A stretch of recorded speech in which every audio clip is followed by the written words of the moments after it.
Welcome to the John and Heidi Show podcast. John and Heidi.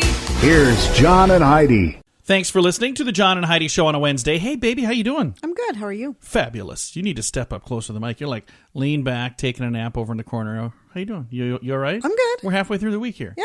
All right. Chop, chop. Wake up. I'm good. I'm All here. right. Coming up later in the show, going to be visiting with a gentleman who has a book called Zombie Science. And at first I was thinking that he was going to teach us how to make zombies, but that's not what it is. Dr. Jonathan Wells, he's going to actually talk about science that is dead, but we're keeping it alive for funding reasons.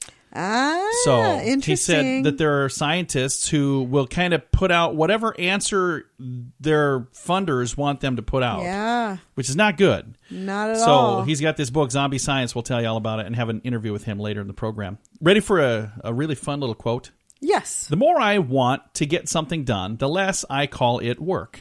I agree with that. Yeah. Something you're really passionate about, you don't even call it work. Right. I didn't really work. I just wanted to do it. So there you go. Got some fun things to have to celebrate. We're going to have all those happen today. We'll tell you about it in a bit. John and Heidi. Today's a special day, Heidi. Do you know what today is? What is today, John? I thought you'd never ask. It's Wednesday, June 21st. Today is Anne and Samantha Day. I don't know who those two are. I don't either. It is also Go Skateboarding Day, International Day of Yoga, National Daylight Appreciation Day. Can't we all agree we appreciate daylight, right? Of course. It's especially during the day. National Selfie Day, Summer Solstice today, Tall Girl Appreciation Day, World Handshake Day. Put it there, Heidi. Also, World Humanist Day, World Music Day, Atheist Solidarity Day, and Cuckoo Warning Day. So, kind of interesting that those two happen to be. There you go. So, for those of you who, I don't know exactly, what does Cuckoo Warning Day mean? What does that mean? I don't know. Cuckoo. And for Cocoa Puffs. Anyway, celebrate however you might choose to celebrate on this Wednesday, the 21st day of June. John and Heidi. I love watching TV shows and movies, but I hated seeing my monthly bill get higher and higher. All that money every month just to watch TV. Well, not anymore. We cut our cable. We were paying $185 a month for channels we didn't even watch. Now we pay for just the internet, and we save about $150 a month. And we still get to watch what we want, when we want, with no monthly fee. Learn how you can do this too at channelsurfertv.com. Watch the video there to learn how to watch movies and TV with no monthly fee. Do it today and save 50% at channelsurfertv.com.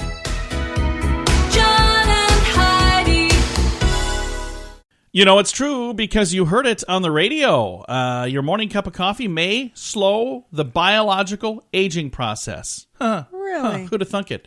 Researchers from Stanford University School of Medicine say the caffeine appears to counter age-related inflammation, which occurs in many, but not all, of us over time. This type of inflammation can make you very sick, causing heart disease, many types of cancer, Alzheimer's, and other dementia. Also, osteoarthritis, I think is what you say there, and even depression. Study found that caffeine, with its own metabolites, appear to block the harmful action of the nucleic acid metabolites. In other words, let's just try to say it the simple way. The caffeine in coffee helps keep the inflammation at bay. Could explain why coffee drinkers live longer than others. Translation, while this is maybe not the fountain of youth, coffee appears to be good for your heart and for your long-term health. There's always new reasons to drink coffee every day. Well, then there's other ones that say that you're not. So I have another There's way story. more that say you should, though, than there are. that say you should. And I've got another story that's not related to the first story, but it is because it's also about coffee. It says the current recommendation for people in good health is up to 400 milligrams of caffeine per day. That's the amount of 4 8-ounce cups of brewed coffee. Drinking that much coffee may even bring health perks, see, from a separate story, including reduced risk of heart disease, stroke, and type 2 diabetes, even though we don't know whether that's due to the caffeine or to the antioxidants or other health-promoting substances in coffee. But they don't expect the same benefits from caffeinated sodas and energy shots. Right. So they say keep that in mind. It is safe to have caffeine, but it depends on where you're getting the caffeine from. We don't all metabolize caffeine in the same way either. Some people find that even a little cup of coffee or tea can make them restless. So if you don't consume caffeine regularly, you may be affected more intensely than if you do. So all of that information just to say, go celebrate with a cup of coffee, it sounds like. We've got some friends that don't do caffeine, so they have decaffeinated coffee. Don't you think a lot of that is in your head? I don't know. I mean, I don't notice a difference. I just remember they were at our caffeinated house or and you made decaf coffee and you told them, yeah, we got decaf, and you made coffee. I was like, we don't have decaf. Like it makes a difference. You're like, there you go. Enjoy. They're leaving all shaken. They were not. I'm just teasing. All right. Thanks for listening to the John and Heidi Show. John and Heidi. Each day at this time, we talk about people doing dumb things under the influence, but addiction is no laughing matter. If you or someone you know needs help, there's a toll-free number you can call. 1-800-438-0380. That's the Addiction Hope and Helpline. 1-800-438-0380. And this is your brain on drugs. You know they say curiosity kills the cat. Okay. Well, it also confuses criminals, maybe. Here's another tip for those contemplating a career as a potential drug trafficker. Maybe you don't want to do this. Gary Bruner of Carmel, New York, opted for the field of being a drug trafficker. Okay. And he might still be in business today, except for one thing that he did wrong. He walked into the Putnam County Sheriff's Office to find out, are there any warrants out for my arrest? They said, well, let's take a look. And there were. And they executed them. He remains in jail waiting a hearing. Why would you do that? Hey, I'm just wondering. I'm a drug trafficker. Any warrants for my arrest these days? Yeah, well, how about you come into this little holding cell? Let's chat about it. What was he thinking?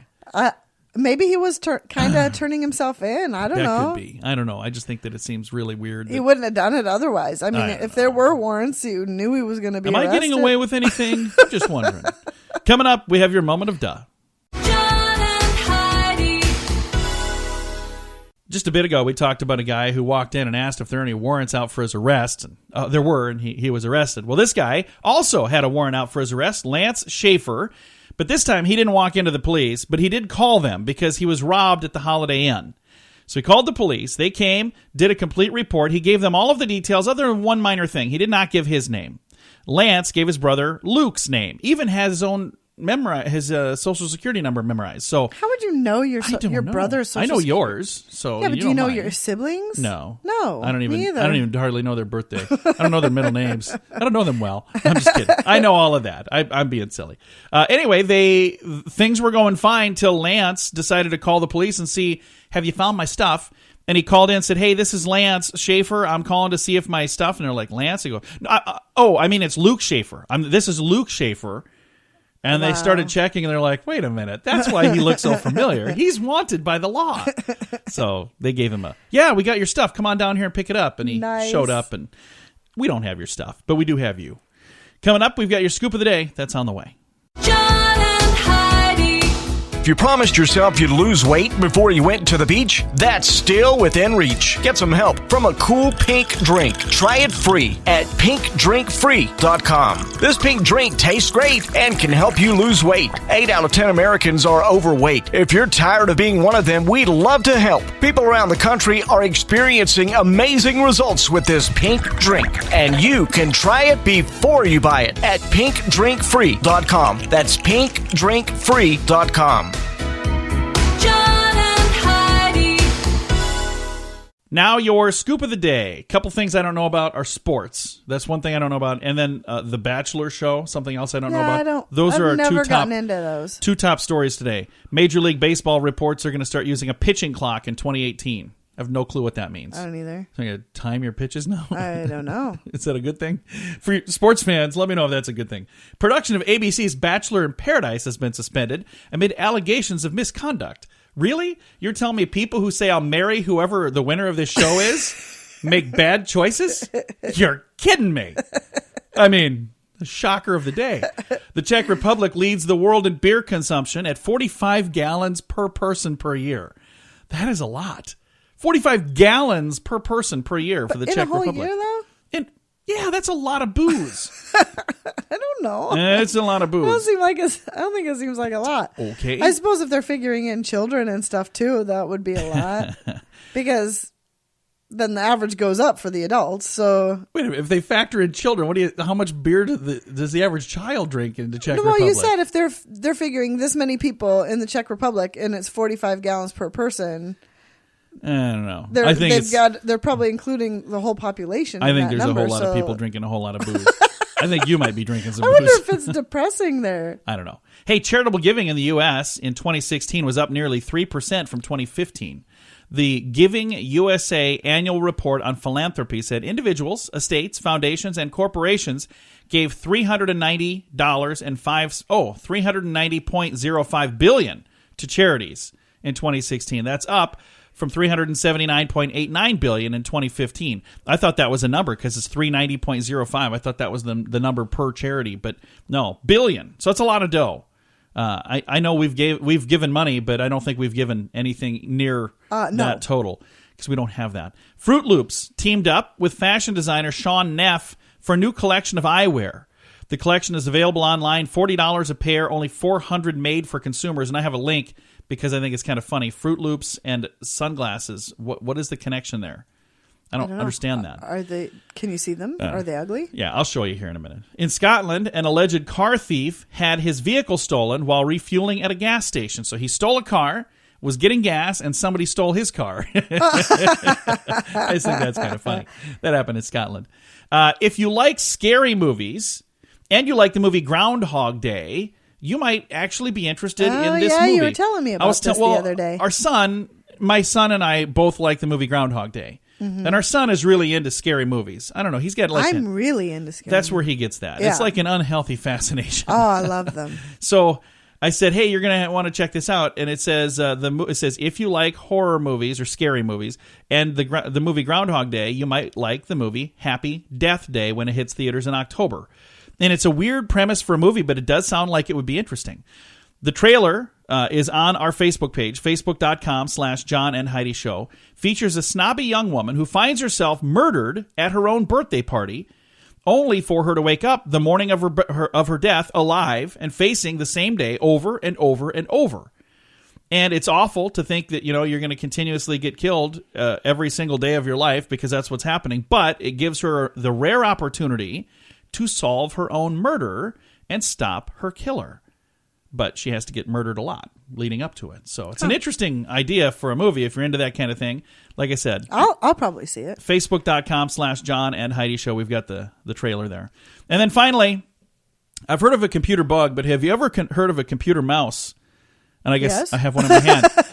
But there was a live mouse hidden inside of a computer PC hard drive. Gary Taylor was working on, he's a computer engineer. He was working on a computer, and he saw a creature peeking back out at him, and he says that the mouse must have chewed the wires and caused a short circuit. So he was working on this, and a rodent must have crawled in through a tiny hole in the back. He said he looked in the computer and saw a little face staring back at him. It was probably nice and warm in there. Yeah, I cleaned the computer out and set the mouse free. So there you go. Thanks for listening to our Scoop of the Day. We have a special guest coming your way. John and Heidi. How long's it been since you've been on vacation? Way too long. Well, we're going to Punta Cana this November for a cool event called 80s in the Sand. I'm so looking forward to just being able to relax during the day. All day, every day for 7 full days. And, as a bonus, get to hear some awesome music at night. You can also meet some 80s icons like Anthony Michael Hall, Andrew McCarthy, and many more. Get all the details at 80sinthesand.com. Use promo code RADIO to get a $200 immediate refund per person. That website again is 80sinthesand.com. Thank you for listening to the John and Heidi Show. We've got a guest today. We're going to be talking about kind of an interesting topic here. Are scientists putting us in danger in favor of financial gains? I hope not, but Dr. Jonathan Wells is on the line. He's the author of a book called Zombie Science. Dr. Wells, how are you, sir? Happy to be here, John. Well, we're glad to have you on the program. So do you think maybe we got some scientists out there that are maybe a little more worried about grant money than necessarily telling us exactly what's going on? Well, as a scientist myself, I think that it's a noble enterprise. It's actually a search for truth by testing hypotheses against the evidence. But unfortunately, priorities have changed in much of modern science. It has become a search for natural explanations. That is, it wants to explain everything in terms of material. And at the same time, scientists have tended to put funding priorities ahead of the search for truth. And to me, that's the wrong way to do it. Well, and it's sad that there are some people who spend more time writing grants and working on getting the funding than they actually do working on the solution. And it's sad that that works that way, but, I understand funding is necessary. You need to do that. But sometimes it seems like maybe that becomes more important than actually finding the solution. Yes, and it's very sad. It's sad even for the scientists themselves who are diverted from their primary occupation, which is the search for truth. But unfortunately, it's a fact of modern science. Now, the book is called Zombie Science. What is the title Zombie Science? Is there a meaning behind that? Yes.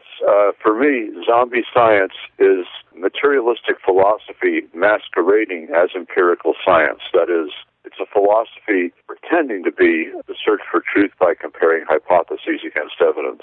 And it's evidenced mainly in evolutionary biology. In 2000, I wrote a book called Icons of Evolution, showing that many of the images used in biology textbooks to convince students of evolution misrepresent the evidence. Well, they're still with us 17 years later. And since they're empirically dead, zombies, so to speak, I call that zombie science. It's catchy and people instantly understand what you're talking about, I think. Yes. I did have one caller on a radio show a month or so ago ask me a question about genetically engineering human beings to become zombies, and I told him, well, that's not what the book is about. That's not quite what we're talking about here.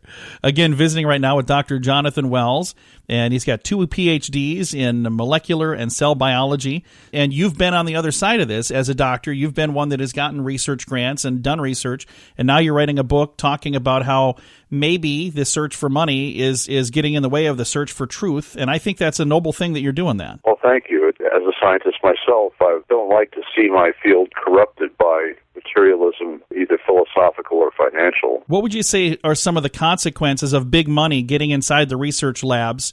Are there dire consequences that could come from that? Well, I think the main consequence is the miseducation of our children. And I think that's pretty dire because they learn as science something that's not really science, in my opinion. Most of this money comes from us as taxpayers. And so a lot of it is diverted into projects that really are dead end. Well, and it's sad that happens that way. Sometimes, when you've got this giant, huge system, even though there's a better way, because, 15 years ago you put out your first book and you've been able to prove that a lot of the stuff that's in these textbooks, not only is it wrong, it's completely off base, and they're still printing them that way. How hard is it to get a giant system like our education system to turn the page and say, okay, you know what, maybe we should change our ways now that we know all this stuff is wrong that we've been teaching for decades? How hard is it to get them to admit that they've been wrong? Well, in 2000, some of them did admit they were wrong, and they took the icons out of their books.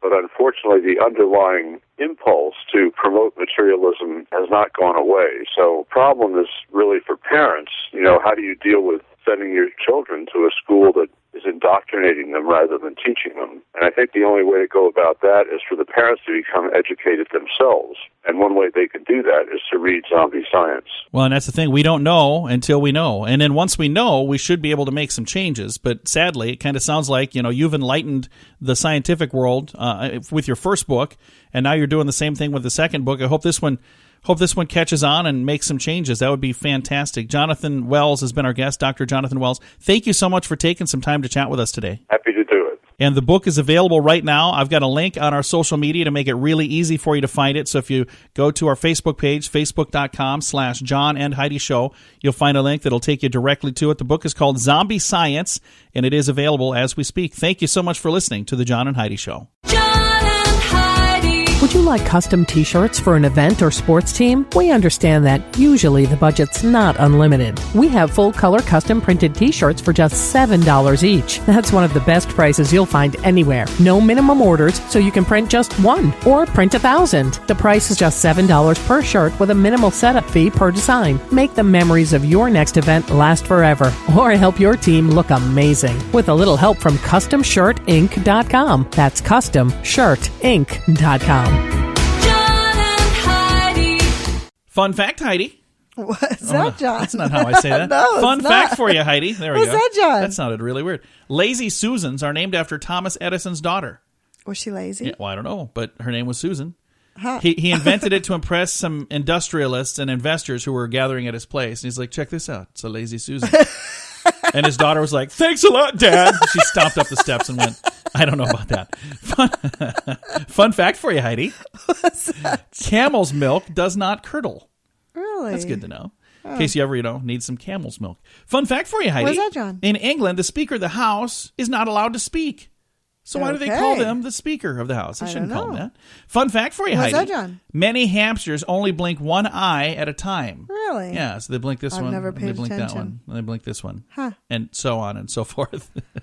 And our final fun fact for you, What's Heidi. that, John? The Madagascaran hissing cockroach is one of the few insects who give birth to live young rather than laying eggs. Most insects lay eggs, but they Right. actually give birth to live young. There you Yeah. go. Couple of fun facts for you there, brought to you by pinkdrinkfree.com. Not just another diet, it is a way of life. pinkdrinkfree.com. John and Heidi. If you promised yourself you'd lose weight before you went to the beach, that's still within reach. Get some help from a cool pink drink. Try it free at pinkdrinkfree.com. This pink drink tastes great and can help you lose weight. 8 out of 10 Americans are overweight. If you're tired of being one of them, we'd love to help. People around the country are experiencing amazing results with this pink drink, and you can try it before you buy it at pinkdrinkfree.com. That's pinkdrinkfree.com. John and Heidi. Thanks for listening to the John and Heidi Show. What do you crave, Heidi? Do you ever have cravings for things? You're like, man, I could sure go for I a crave cup of chocolate coffee. or- quite often. Chocolate is your crave? Yeah. What do I crave? Is there anything I ever crave? Beef jerky. Oh, I love beef jerky. Yeah. I do crave that. Yeah, you crave that a lot. Doreen Virtue, PhD, is the author of Constant Cravings, A through Z. She says food cravings stem from emotional needs. So you're not fulfilled emotionally if you're craving things. Okay. Let's find out what we can do here. It says, if you crave jelly donuts, do you ever crave those? No. It says, I do like jelly donuts. if you crave jelly donuts, you could be stressed out and overwhelmed. Okay. You should probably crave jelly donuts. If you crave crispy French fries, Oh, I love French fries, You and could- I often crave French fries. you could be feeling like you should be doing something more meaningful. Yeah, that's true. If you crave crispy crust pizza with extra cheese, you could be afraid of the future or anxious about something. Yeah, I do crave pizza. If you crave sushi, you could be bored or stuck in a rut. I don't You like don't crave sushi. that? No, I've never had it, so I Yeah, can't was say gonna I just wouldn't say, ever how do you crave know it. you don't like it? Yeah. If you crave chunky peanut butter, you could be feeling like you're working too hard and you're not having enough fun. I don't like chunky peanut. I do. It's gonna be smooth. I like chunky. It's good stuff.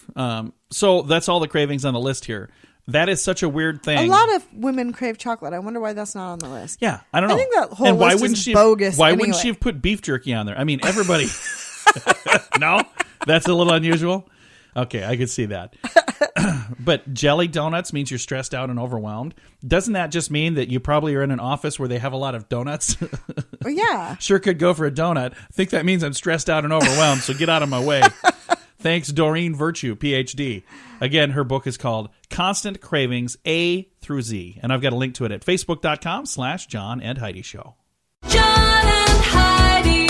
I love watching TV shows and movies, but I hated seeing my monthly bill get higher and higher. All that money every month just to watch TV. Well, not anymore. We cut our cable. We were paying $185 a month for channels we didn't even watch. Now we pay for just the internet, and we save about $150 a month. And we still get to watch what we want, when we want, with no monthly fee. Learn how you can do this too at channelsurfertv.com. Watch the video there to learn how to watch movies and TV with no monthly fee. Do it today and save 50% at channelsurfertv.com. John and Heidi. Some people swear their dog knows if they're happy or sad. Turns out, you might be right. Dogs can tell the difference between happy and angry expressions, Heidi. Did you know that? Yeah. Kind of makes sense, really. Health Day News reports from the University of Veterinary Medicine in Vienna, Austria. They say there is one caveat. Fido may not be fully understanding the emotions behind our facial expressions, although many dog owners disagree. A study found that dogs were able to tell the difference between the happy and angry faces more often than just by chance, indicating that they can only tell the difference between two expressions, but this is also the two expressions that have very different meanings. While this proves hard evidence that dogs can discriminate human facial features, it does not prove that they actually understand the emotions. Although I can tell you, there have been times where I've been kind of bummed out, and I wouldn't necessarily say I've been like sitting around crying, but just really needed a hug, and my puppy dog Mandy come over and Yeah. snuggled up. She's like, "You need a hug." I was like, "You're the best dog in the world." You're just doing this because you pooped on the floor. I know, but I'm still happy. But they know the difference between expressions. Oh, yeah. Like if they've done something wrong and I can just look at them and they take off running, I don't even say anything. You're like, excuse me. All right. Thanks for listening to the John and Heidi Show. John and Heidi. If you have a job interview and you want to impress the prospective employer, you're supposed to wear glasses to the interview. Even if you don't need glasses, you're supposed to wear glasses to the interview. Huh. People who wear glasses are perceived as being smarter and more professional, but they're also more likely to land the job. This is from a new study from the British College of Optometrists. Okay, so wait a minute.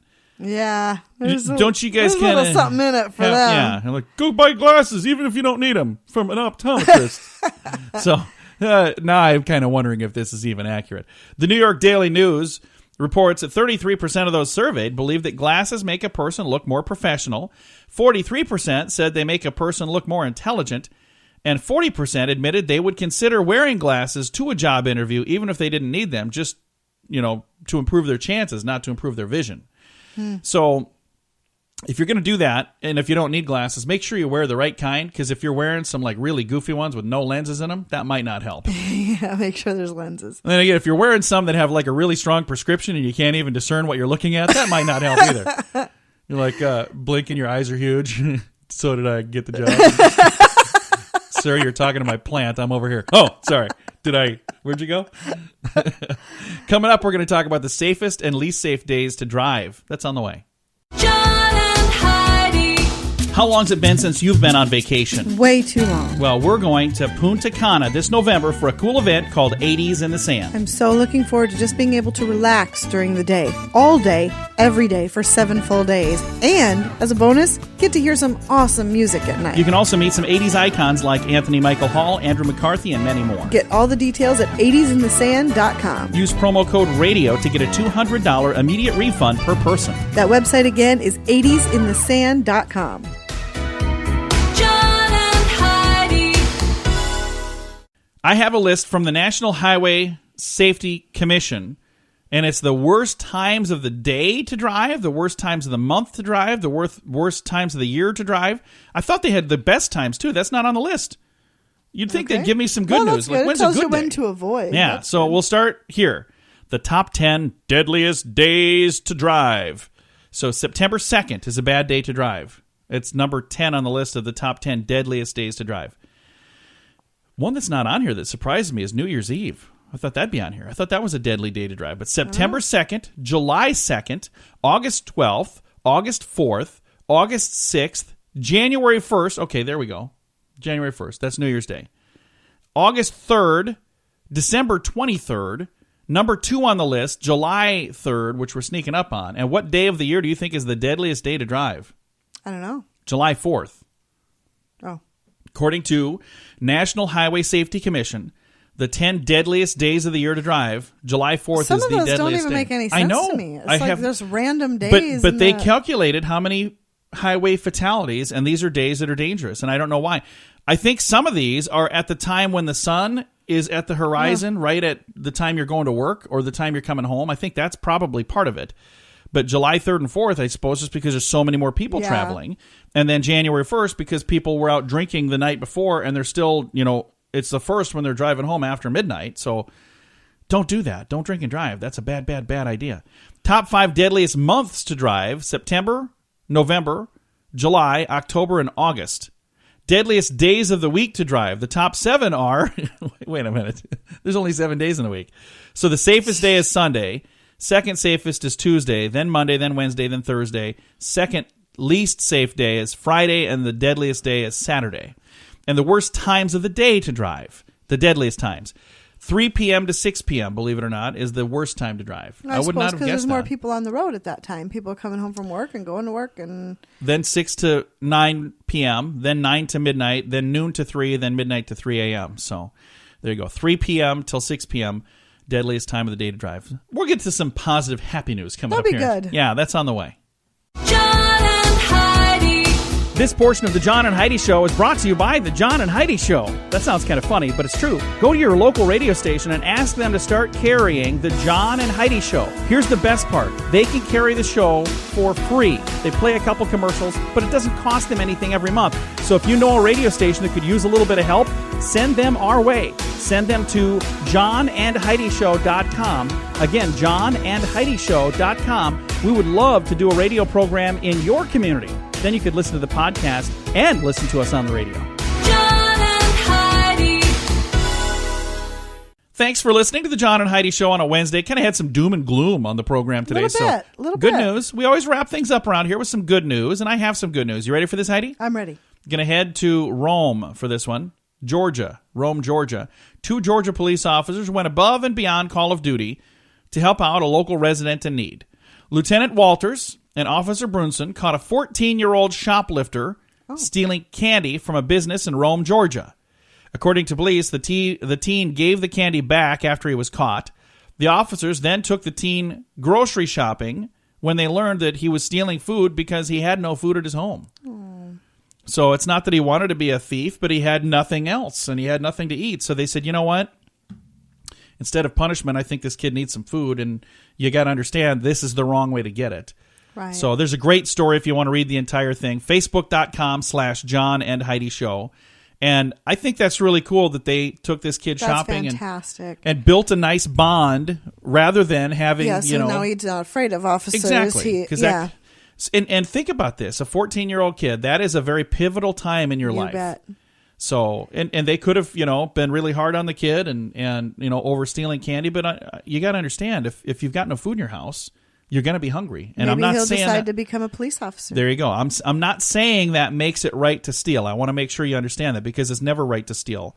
But I'm really glad that they're working with him and trying to solve this problem in a better way rather than just saying we're going to throw the book at you and get him in the system and then all of a sudden that's right. You got a problem for the rest of your life. Hopefully this is going to take care of it. But again, a neat story. A couple of officers in Rome, Georgia helping out a 14-year-old boy. Facebook.com/John and Heidi Show if you want to read all the details. Time to say goodbye, Heidi. Goodbye, Heidi. Goodbye, everybody. Thanks for listening on a Wednesday. We appreciate you tuning in to the John and Heidi Show.